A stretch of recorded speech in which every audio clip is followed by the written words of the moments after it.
Hello la famille, ce matin je viens de parler sur la gloire. Kabod.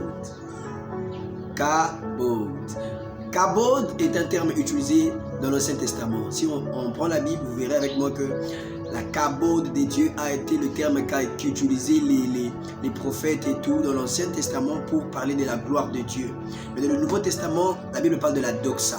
Pourquoi cette différence? Parce que dans l'Ancien Testament, Dieu se révélait par le poids.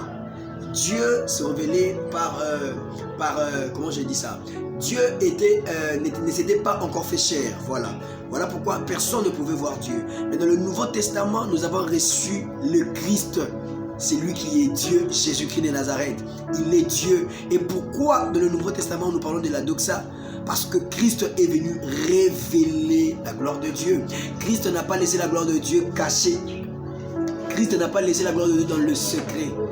Christ a emmené la gloire de Dieu à se manifester. Si tu prends avec moi le livre de Jean, le chapitre 11, l'histoire de Lazare, il y a Marthe qui a dit, il y a des gens qui étaient venus parler à Jésus disant que ton ami, que celui que tu aimes est malade.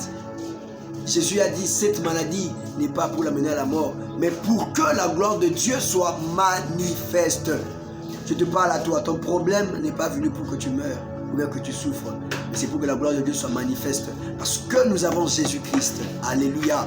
Parce que nous avons Christ, nous devons vivre la doxa. La doxa, c'est la même chose que la kabod. Mais la kabod, c'est Dieu agissant. La doxa, c'est l'homme agissant par l'onction. Tu dois faire éclater la gloire de Dieu. L'éclat de la gloire de Dieu, ce qu'on appelle la doxa. Voilà pourquoi dans les églises aujourd'hui, nous sommes assoiffés de vivre la gloire de Dieu. La gloire de Dieu peut se manifester dans beaucoup de dimensions.